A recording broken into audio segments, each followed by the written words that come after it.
The Cavs are up 2-0, which means we're breaking out a new segment on the show today. It's called Good Cav, Bad Cav, and I know Jason's going to hate me when we're all done with it. They're up 2-0. Everything's fixed, right? Everything's great, right? Cavs go to the finals, right? They could be playing better. I still have some concerns. We're going to talk about it. We'll break it all down coming up on the Ultimate Cavaliers Show.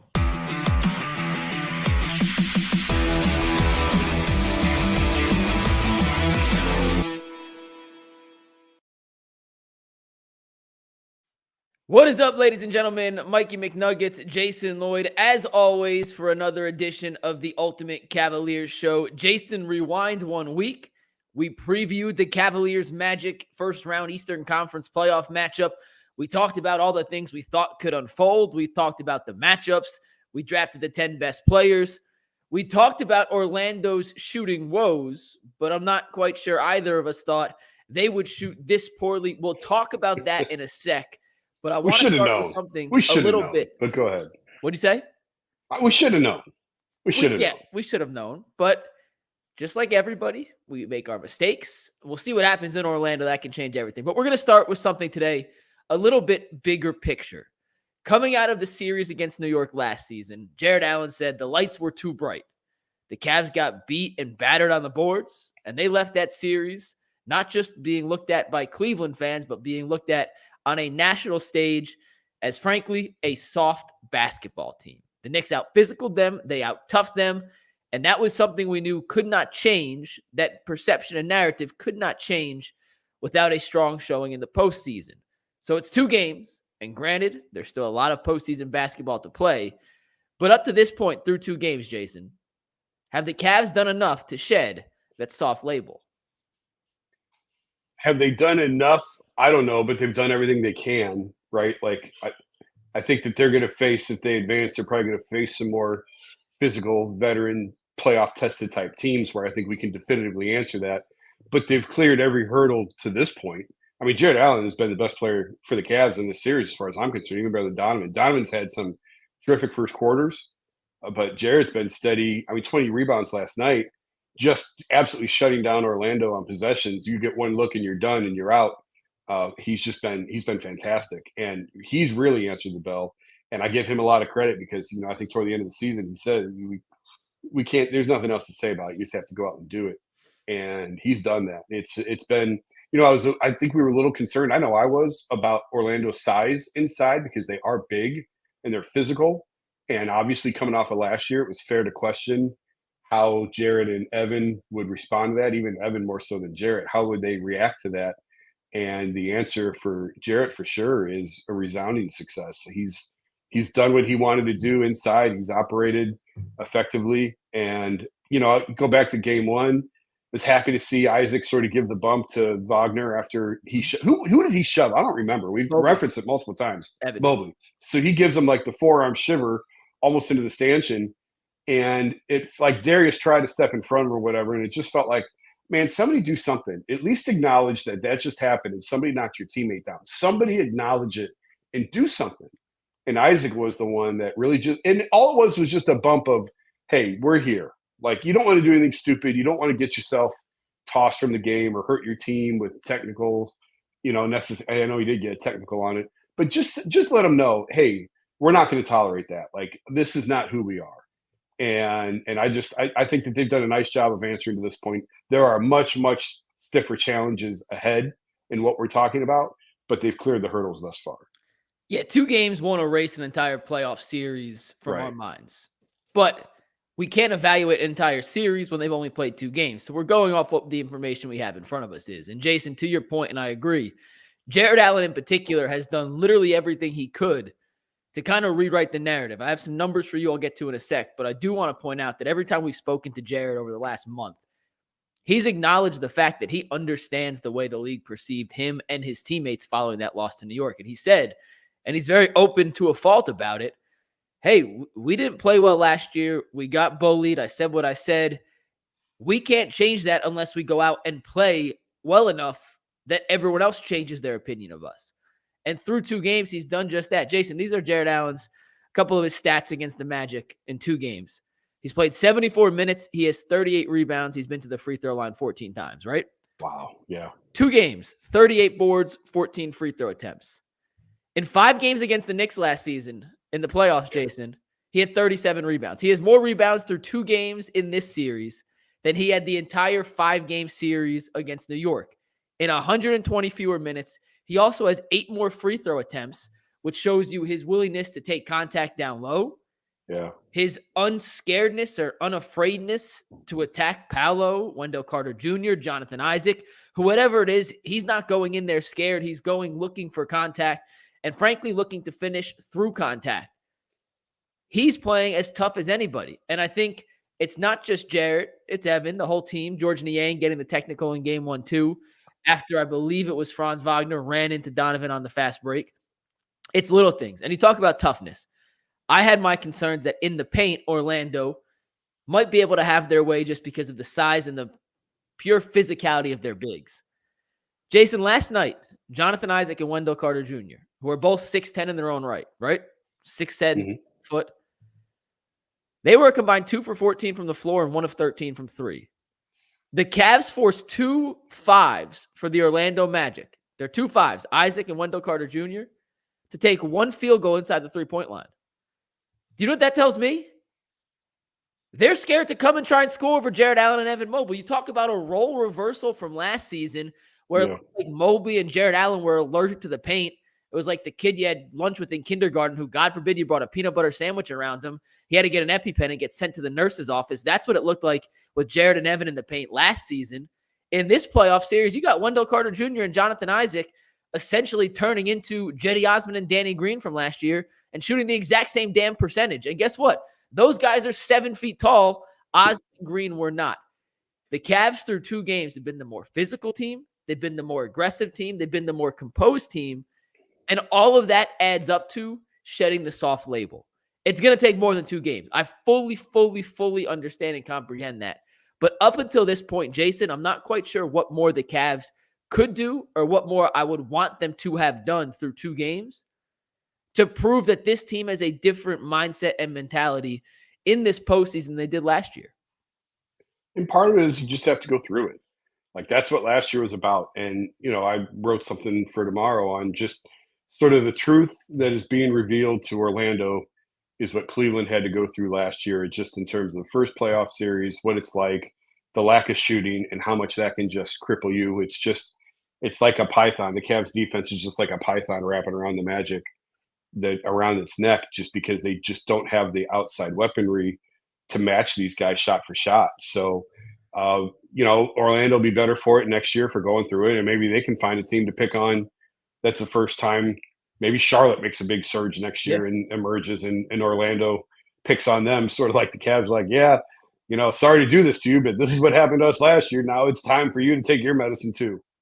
It comes down to, and I think Tristan Thompson has helped. I think Marcus Morris has helped. The fact that those guys on the bench are constantly talking smack to Orlando. It's one thing you can see from the press seats, Jason, you can't see on the broadcast, is just how much those guys are chirping. And I do feel like it gives Darius, Donovan, Evan, and Jarrett a little bit of extra bravado, knowing, hey, if push comes to shove, we got those 2 behind us. And last year we didn't. Like, we got the goons, and I mean that in the most respectful way possible, on our side this time, and not facing us if something were to pop off. So I think it's a culmination. They're more mature, they're more experienced, and that has led to some good basketball, at least in terms of the results of the game over the first 2. Let's take a quick break, Jason, and remind everybody that FanDuel is the official sportsbook partner of the Ultimate Cleveland Sports Show. It's winner take all time in the NBA, NHL, and FanDuel is giving you a shot to bring home a lot of money on your own. Right now, new customers get $150 in bonus bets with any winning $5 bet. That's $150 to put on point spreads, money lines, player props, and more. Just visit FanDuel.com/UCSS and make every shot count. FanDuel, America's #1 sportsbook. So, Jason, when we first started the show, I had this idea. You've heard of good cop, bad cop. So let's put a little spin on it and call it good Cav, bad Cav. Same premise. Right. One of us will take the positive of the situation. One of us will take the negative of the situation. We'll start with the good Cav first, and then whoever's the bad Cav will respond. We'll go back and forth on a couple pressing topics we have from the first 2 games of the first round of the Eastern Conference playoff between the Cavaliers and the Magic. So the first prompt I'm going to put out there, Jason, then we'll spin the wheel of fate. Is the Cavaliers defense truly elite right now? And let's spin the wheel.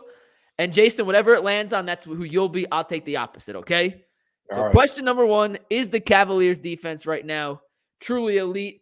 The wheel of fate says, Jason, for this topic, you are going to be the bad Cav, which makes me the good Cav. All right, guys. I'm used to being the bad cop. It's appropriate to start with you being the bad Cav here. All right, guys, let's start with the big picture. Orlando's offense in the regular season was solid. They weren't great by any metrics, but they were solid. They averaged 110 points per game. They shot 47.6% from the field. They shot 35.2% from the three-point line. And then you look at their playoff stats against the Cavs. That has fallen to 84.5 points per game. They're shooting just 34% from the floor. They're shooting 24% from beyond the arc. Jason, that is a 26 point per game difference from the regular season to the postseason. A 13.5% drop in field goal percentage. An 11.5% drop in three-point percentage. Granted, they have shot like absolute dog crap. They're 17 to 32 from three. They can't buy an open bucket. But I do think what the Cavs have done from a defensive schematic standpoint, which has allowed them to create some open shots. I think part of the strategy and the reason they're allowing these guys to be open is they are so compact, kind of like Virginia on the college ranks. They are playing, you're not going to beat us at the paint. If you're going to beat us from three, so be it. We don't think you can make those shots. But every time someone tries to get into the paint, whether it's Paolo, whether it's Franz, whether it's Suggs, there are 2 or 3 Cavs there in help position with a hand in a passing lane in the right help side position to create havoc and force Orlando to take an alternate route to their end goal. And for those reasons, the numbers speak for themselves, but it's more of the fact that Orlando is contested on every shot they seemingly want to take, and they get nothing easy from a play standpoint. They're not running anything that's generating good looks. All their open looks are from scrambles or off some sort of chaos or confusion on the back end for the Cavs. I think through 2 games, it is hard to ask for a better defensive performance than we've seen from the Cleveland Cavaliers through 96 minutes. I just think it's hard. 84.5 points per game, that's incredible. Yeah, if you just go strictly on the numbers, of course you're going to come to that conclusion. And Jared and Evan inside are always great, right? And so it's easy. It's never easy in the NBA playoffs, but this is sort of an obvious, we're going to pack the paint and go ahead, shoot as much as you want. The Cavs have basically put all of their furniture in the paint. They've got the couch, the bed, the big screen TV. They are living in the paint defensively and giving Orlando whatever they want. This is not necessarily against the Cavs. This is not a knock against the Cavs. But I mentioned this on the show today. If you look at the NBA's tracking data, Orlando is, I think it's I don't want to give. I know the percentage is 25%. I don't. I have remember it right here. What are you looking for, Jason? Open shot 6 feet or more. When the nearest defender is at least 6 feet away. When the Cavs are defenders are when the shooters. Let me try that again. When Orlando's shooters are wide open. Yeah. So the Cavs' closest defender is more than 6 feet away. Orlando is shooting 25% on threes. That's actually not even true. They're shooting 22% on threes. I thought it was 25. Oh, no, you're right. You're right. So there's 22 attempts, 25%. Okay, so 22 attempts. So then it's how many makes? 5.5 per game, 22 open looks. All right, so 11 of 44 total in the series. Yes. So the Magic in the series have taken 44 shots in 2 games when the nearest defender is at least 6 feet away. 3-pointers. What does that tell you? So is that elite defense or is that just horrific shooting? So it's hard for me to say everything is fixed and the Cavs defense is elite when Orlando's shooting is just tragically awful. Like, think back to last year. So last year, we talked Cavs, shooting. They didn't have enough shooting. If you look at the Cavs metrics in that Knicks series, because I looked this up last night, on these same shots that we're talking about, these wide open shots with no defender within 6 feet, the Cavs shot 40%, 40%. Very respectable. That's sort of where it's supposed to be when you have looks that open. And yet we still said the Cavs had a terrible shooting series and they couldn't make shots from the outside and they didn't have enough shooting, all of which is true. So if the Cavs were at 40% on these wide open shots, that tells you how terrible the Magic have been, that they are 15 percentage points less, 25%. Now there's a couple of teams right now underneath that 30% threshold, and maybe they'll come up as the series goes on. Indiana's down there. They're going to come up. But here's what's interesting. Over the last 10 years of tracking this data, only one franchise has ever finished a postseason shooting under 30% on these wide open shots. It was Donovan Mitchell's teams both times in Utah. I think it was 2019 and 2021, I think. And both times Utah was bounced in the first round because if you can't make wide open shots, you're not going to advance. Yeah. So it's not necessarily that I would say the Cavs defense is not elite. We just need to see it against a competent offensive team that can balance the floor, that has capable shooting to complement its best player. Because right now it's Paolo Banchero 1-on-5 at times, it feels like, because they're asking him to do so much because they have nothing around him in terms of shooting. If the Cavs put up these types of numbers against Boston in the next round, then we'll have the conversation the defense is elite. It's just hard for me to get to that point right now when Orlando is so overmatched and such a terrible perimeter team. I think that's all fair. I also think you're discrediting some of the confusion the Cavs are causing Orlando when they're trying to get into their sets. I think it is a little bit of both, which has led to some open looks because they're so packed in. I think that's what they're allowing Orlando to take. So that's the first good Cav. That's fair. Second one, Jason. The Cavs have figured out how to play Jarrett Allen and Evan Mobley together to maximize both their skills. We'll spin the wheel of fate, and we will see if you are the good Cav or the bad Cav on this one. Jason, the wheel of fate says you're the good Cav. Tell us why Jarrett Allen and Evan Mobley all of a sudden work together like we had hoped they would. Because Evan's three-point shot is coming around. And we saw it. I mean, we talked about it. The first 2 threes that he hit in 31 seconds changed everything in game one. And Mike, I know you and I talked about it a little bit after the game, and just the way that, JB talked about how Orlando had immediately after the second three, Jamal Mosley had to take a timeout, and they started changing their defensive coverages. JB mentioned Orlando went to 3 different coverages, and Mike is such a lunatic, he found all 3. And he sent me the third one yesterday of the 3 defensive mixes and defensive changes that they went against Mobley. The most obvious one was just switching and putting Evan on a small, and then he just went in the post and just 8 guys up in the post. So when Evan is hitting his threes, and he doesn't have to, we're not talking 6 of 8, 4 of 7 in the game, just 2 or 3. We saw the impact, especially early. We saw the impact that 1 or 2 early threes can have on a playoff series. It causes everything to change. It spaces the floor better. It balances the floor better. Then when Evan does go inside, it creates more opportunities for him. I can't sit here with a straight face, even in the good cop role, and say everything is fixed and all is well. But we've seen since February more aggression, assertiveness on his end to take those. He wasn't even taking those shots. He's now taking them. Teams are going to continue to leave him open. They're going to leave him open until he proves that he can make a couple, and they're going to switch it up. It's the same way with Isaac Okoro, where teams are just leaving him wide open. You have to pick something to give up. Teams are looking at the percentages and saying, we don't trust those guys. That's what we're going to give up. And when Evan makes those shots and punishes the defense for that decision, then they very much do fit together on the floor. Yeah, to take the role of bad Cav here, the reason it's working is Evan's 3 of 7 from 3. And when they left him open to start game one, he buried the 2 threes to start that first half, which completely changed how Orlando decided to guard them. Now in game 2, they went back to the same strategy they started game 1 with, which was essentially leave Evan open and see if you can make shots. He did not make 2 threes in the first half. He went 1 of 4 in game 2.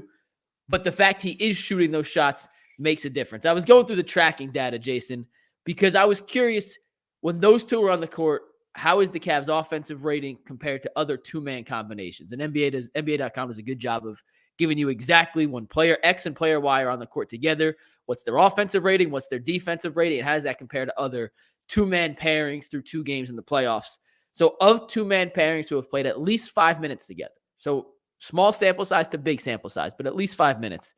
Okay. When Mobley and Allen are on the court together, they have a offensive rating of 100. That is the 12th best on the Cavs, which is in the range of everyone else because all the offensive ratings are low. Not great, not terrible. But the reason I point out 100 as an offensive rating is that would be atrocious in the big picture of the NBA. If you look at the regular season, which granted, regular season, postseason, not the same. The best 2-man ratings had offensive ratings, or the best 2-man pairings had offensive ratings in the 130s. And then the good ones had 120. That's higher than I would have guessed. What do you say? That's higher than I would have guessed. I'd have thought 118 would have been elite. 118, 120. Well, this is just for two-man pairings. Right, so right. As it gets bigger, they go down, but for two-man pairings. So we're talking, high 120s, high 1-teens. 100 is not a good two-person offensive rating. But granted, no one in this series has a good offensive rating because neither team's broken 100 in 2 games. So take that context into play. I just think this is a matchup that allows the Cavs to play both bigs rather than JB Bickerstaff and his staff finding something to unlock their full potential together. I think their success on the court together defensively is a testament to Orlando not being able to shoot. And if you're going to pack the defense in, you know who it's really hard to score against? Those 2 guys at the rim. That is a death sentence for the Orlando Magic, and they have done a horrific job finishing in close around the paint because of the forearms up there between Jarrett Allen and Evan Mobley. And it's been great to watch because they've produced some fireworks, mainly when Evan's shooting threes, but I'm not ready to say that they found out the secret sauce to finally unlock this 2-big lineup and this combo. I think it's more a result of playing Orlando than anything else. All right, Jason, third, good Cav, bad Cav. Donovan Mitchell can be the best player in a playoff series, and Cleveland can advance. The wheel of fate will determine whether you are the good Cav or the bad Cav on this one, Jason. You never get 2 goods in a row. That's not your mantra. The wheel of fate says, F that. You are the good Cav again, Jason. Donovan Mitchell, the best player in the series. Is that sustainable for the Cavs? It better be. I said earlier at the top, sort of flippantly, that I thought Jarrett's been the best player, and it stretches he has. But obviously, this team's going to go where Donovan takes them, and he has to be the best player, especially in a series like this where there's not a ton of offensive firepower on the other side. We've talked at length before about it's hard when your best player is a little guard. This is a league built on wings, on big wings who can dribble, pass, and shoot. And when you're a little guy, it's just hard to carry an entire franchise. But that's the position they're in. The Cavs are in right now. But they do have a lot of talent around him. But he's the one that sets the tone. He sets the tone early in the games. First quarter, big 3 right out of the gate in game 1. Another big first quarter last night. He's shooting, I think, 70% for the series in first quarters, in the last 2 first quarters. And, that's something that Orlando is going to have to address. And we'll probably talk about that here in a minute of things that they can do to try and fix that. Because one thing that Jamal Mosley has talked about throughout the series is can't let them get off to fast starts. Well, Donovan is the one that's getting them off to fast starts. He's cooled a little bit, as the game went on, but those fast starts is really what's crippling Orlando. So, Donovan has to be the best player. And they're going to win this series. So there you go. Yeah, it's hard to argue with your last point of he is the best player in the series and they're going to win this series. But big picture, as it stands right now, and I have to play the bad Cav for the sake of the game, outside of this series, I'm not sure he's the best player in any series against the other top 3 teams in the East. He's not better than Tatum. He's not better than Giannis if he's healthy. And the Brunson debate we can have, but after seeing what Brunson did in the playoffs last year versus what Donovan did, I'll hear both sides of that argument. Brunson has not played well in the first 2 games against Philly, but it's hard to erase what he did last season. The one thing we need to see more from Donovan, as good as he has played in these first 2 games, he needs to be more consistent from 3, shooting just 27.8% from the 3-point line in the first 2 games of this series. And while that's good, the Cavs need more. They haven't broken 100 yet, and they've struggled. Jason, in the second quarter in game 2, they had 28 points. In the second quarter last night, they had 20 points. They've scored 42 points in the 2 third quarters combined. That's not enough. They've gone off to these great starts. They had 33 in the first quarter in game 1. They had 30 last night in game 2. And then they've gone down consistently each game. Game 1, highest scoring quarter in quarter 1. They scored 20 points in quarter 2 and 20 points in quarter 3. Last night, 30, 28, 22, 16. They are able to get off to these hot starts because Donovan's been able to take over games early. But he only had 4 points in the entire second half last night, Jason, and it came on back-to-back possessions. So you look at all the possessions the Cavs had in the second half. Donovan, for as good as he played last night, was relatively a non-factor for everything out of a 2-minute stretch from a scoring standpoint. He does other things. But I do think if Donovan Mitchell is going to lead this Cavs team, not just past Orlando, which I think we expect him to do at this point, but past either a Boston or a Miami or to the Eastern Conference semifinals and finals, he has to play even better than he has to these first 2 games. And how he's played up to this point is enough to beat Orlando. I don't think it's enough to beat Boston or New York or Philadelphia or Milwaukee if that's the matchup. The good news, he's capable of playing better. He admitted it in the postgame last night. I know you stayed in the locker room, Jason. We went back to talk to Donovan, and he's the first to tell you, I got to find a way to replicate my first quarter in quarters 2, 3, and 4. I come out hot. I make it a priority to be aggressive to get my team off on the right foot. But I have to find a way to sustain that. It can't be a 12-minute burst and then me in and out of the offensive flow. I have to be better. And when your leader says that, it's easy for everyone else to buy into that mantra. I wonder if that – I'm just totally speculating and spitballing here. I wonder if the knee has anything to do with that, or if his wind – I know he was talking about – because normally this is not an issue for Donovan where he's a first-quarter player and then fades, right? Like that's never been his MO.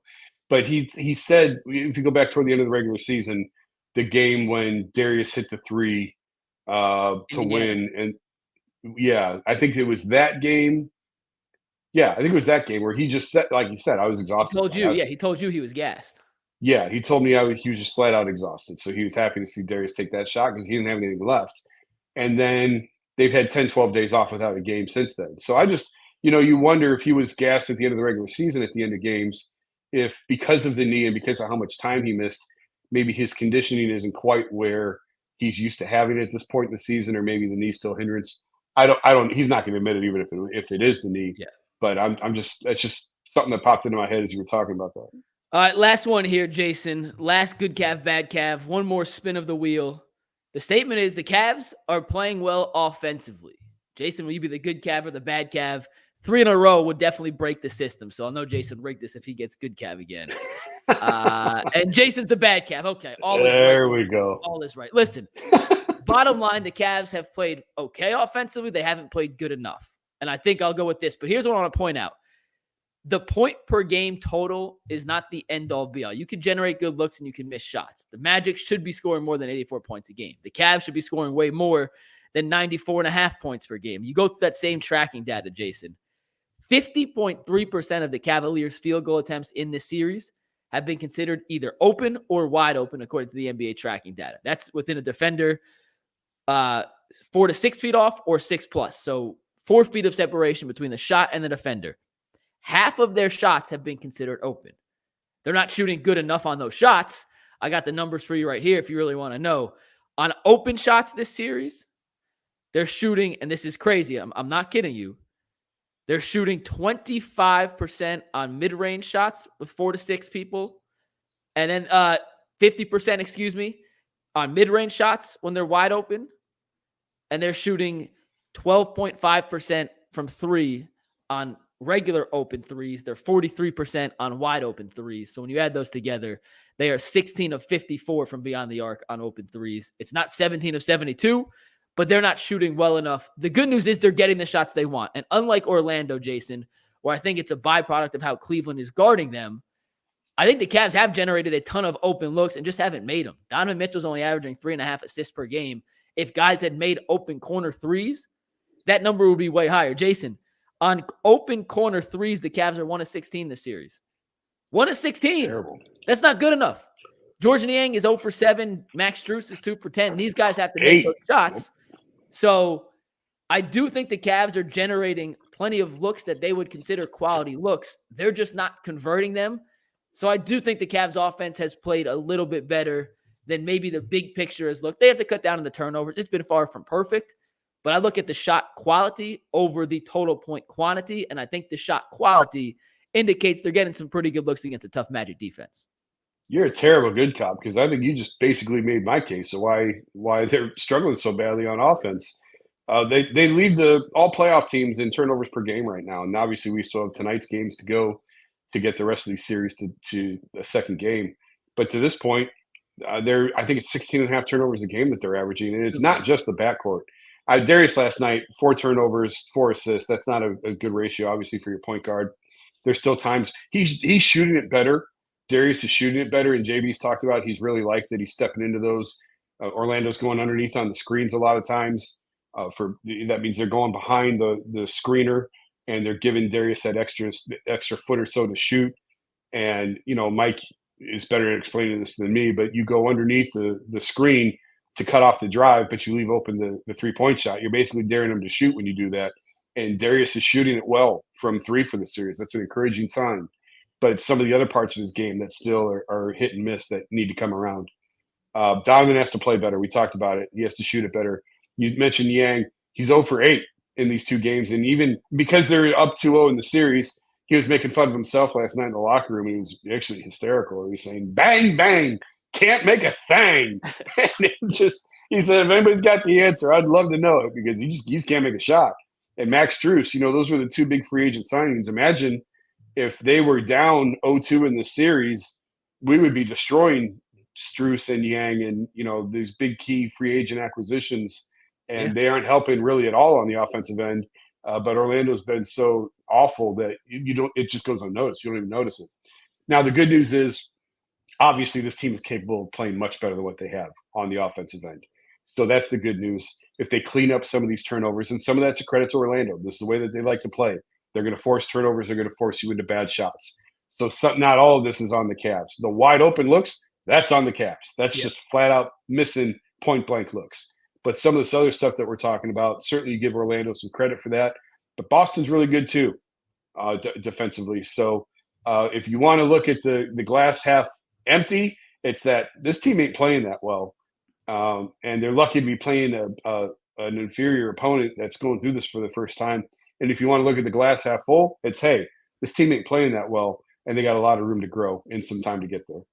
All right, Jason, we got to take our second break before we look at some Game 3 adjustments. A quick reminder that the Cavs are competitive people. We know that's true, and that's why they all play, allegedly, Monopoly Go. Their competitive side comes out on Monopoly Go. They're one of the 150 million people to download the app. It's a great twist on Monopoly, where you can play on not one, but hundreds of Monopoly big boards in crazy locations, building up amazing cities that bring you big-time money. The best part, you can mess with your friends on this too. I can charge them rent on my iconic properties, just like classic Monopoly. I can also rob them of their vaults for riches. And the leadership board show me who the biggest Monopoly tycoon is. It's not just my competitive side that loves it. You can team up with friends and people all around the world in time tournaments to earn huge rewards. So get in the game and join your friends. Download Monopoly Go now for free on the App Store and on Google Play. Got a couple minutes left here, Jason, to wrap up the show. It's a 2-0 series lead for the Cavs. We are heading to Game 3 on Thursday. What are some adjustments? What are some things you expect to see from both sides in this pivotal Game 3 contest? Simple. If you're the Cavs, make shots. Make open shots. I don't know if that's really an adjustment, a coaching change, but just make some of the easy baskets that are in front of you. For the Magic, I think it's a little bit more complicated. We talked before. I don't know why Jalen Suggs has not been on Donovan Mitchell more. I think that's a change that Jamal Mosley has to look to make to try and slow down. If one of the Orlando's points of emphasis is keeping the Cavs from a fast start, well, then put your best defender on their best offensive player. It's sort of a no-brainer. And I thought you had made a great point on the show today, and you can reiterate that again if you want, about how far out the Cavs are starting on offense. But I just think that's an easy change for me for Orlando. Is one, Suggs goes on Donovan. Two, blitz their pick and rolls a little bit more, particularly when the ball's in Donovan's hands. Get the ball out of Donovan's hands and make Darius make decisions. Yeah, I think Suggs on Mitchell is the first adjustment. I'm surprised it wasn't made in Game 2, to be totally honest. Maybe they were saving it for Game 3. They have to make shots, but I do want to give, and we're going to go over 34 minutes, so sorry, Steve Becker. I got a couple plays to show, and I didn't cut these and not use them for nothing. But we have to give JB Bickerstaff a little bit of kudos here, because he, and deservedly so at times of this season, gets criticized for his lack of creativity offensively, for his out-of-timeout drops, for a lot of different reasons, and some fair, some unfair. Right now, through 2 games, he is out coaching a Coach of the Year finalist in his friend Jamal Mosley. And frankly, I don't think it's that close. On Monday's show, Jason, I sent you the text about the little last-second switches in the change of coverage after Mobley made the threes. We broke that down. If you guys want to see that, go search our YouTube page. But I found a couple other things that I don't remember them doing quite often during the regular season that they've done over the last 2 games, which has allowed them to create some space. And that is they're setting 2 high ball screens beyond the three-point arc, and they're slipping the second screen. I got a couple plays here to dive into to kind of break this down and show you guys what I mean. Let's go to the first one here. Donovan has the ball, and I'm going to run through this 2 or 3 times. It doesn't generate a switch, which another one will in a sec. It's just going to be on repeat. He does this again. This is 2 plays in a row. That's just Donovan being Donovan. But really focus on the first one here. As he comes across, you're going to see Strus is your first screener, and then you have Jarrett Allen just kind of floating in the middle. He's covered by Jonathan Isaac. Franz Wagner's on Strus. Gary Harris is on Donovan Mitchell. Gary Harris has to fight over not one screen, and now he's on Donovan's hip, and Donovan does a tremendous job. I would say as good as almost any player in the league. Once he has you on your hip, you're done. He's so explosive, he's so creative, and he's so fast forward and back. His stop-start is elite that you're dead. Little jump, pull-up, cash money. I'm going to show that one more time because I want to show you what happens the next time they ran this. But see how high they start the offense, Jason? That's what we were talking about. Yep. That is so much space for Donovan to get going downhill.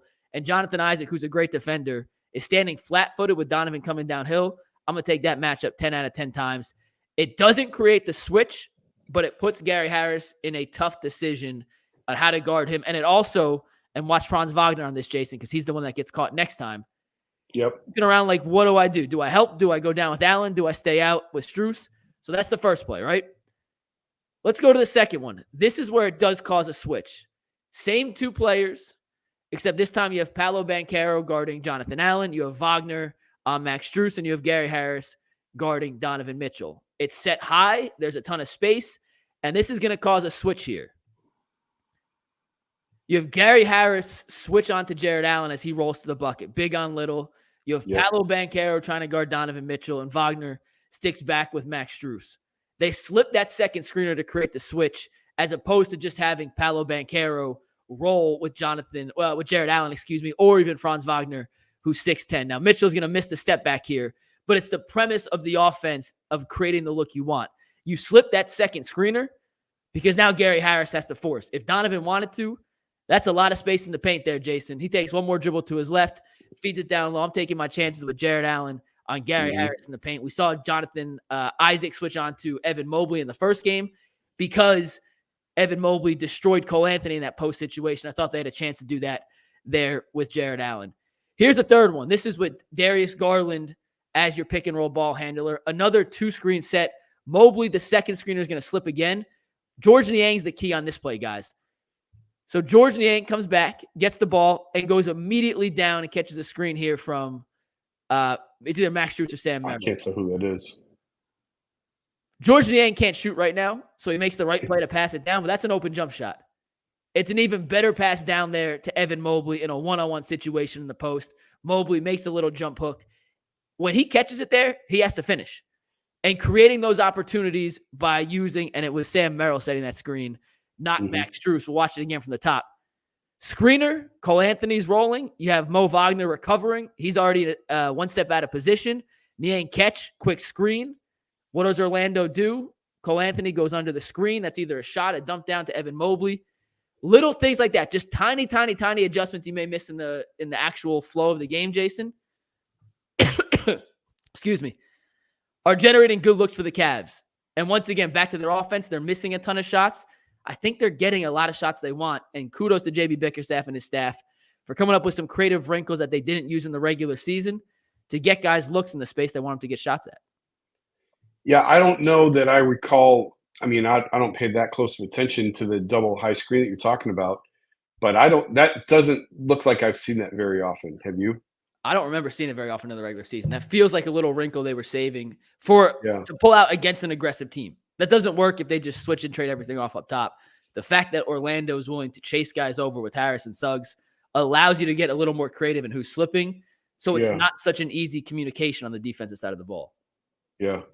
Good work by JB and the staff, because you're right. He takes a lot of criticism for an unimaginative offense, only defensive minded, and they're not making the shots, but certainly they're creating the open looks. Now the shots just have to fall. That is it. You want to make a prediction for Game 3? I know you'll be on the show Tuesday, but do you have any reason to believe they won't win at least? Yeah, I think they split. I think they split in Orlando. I said before the series I thought it'd be Cavs in 6. You know, it's starting to feel like Cavs in 5. But I'm curious to see, like, these shots that Orlando's missing in Cleveland, they're going to go in at home. You would think that at home with the home crowd behind you. And there was moments in that game last night. You know, we talked about it a little bit on the show today. It's a 20-point lead in the fourth quarter. Orlando gets it down to 10, and I think that they had one kind of an open look to get it down to single figures, and they just miss a shot because that's what they do. But, you know, you get that at home.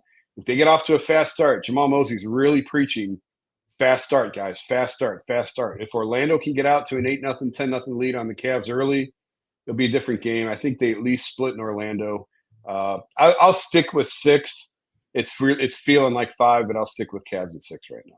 I picked Cavs in 6. I also think it goes Cavs in 5 now. I can't see Cleveland losing at home. I think they split in Orlando, and it ends in game 5 back here in Cleveland in front of the home crowd. Jason, we went 6 minutes over. My bad, Steve Becker. But that film breakdown had to educate the people on some things JB's doing. We give him enough crap. Got to give him his flowers when it's due. Jason, we'll see you on Thursday. For everyone else, we appreciate you guys tuning in to the Ultimate Cavs Show. Tomorrow, the 500th episode of the Ultimate Cleveland Sports Show. So make sure you guys tune in at 11 for that. Until then, peace.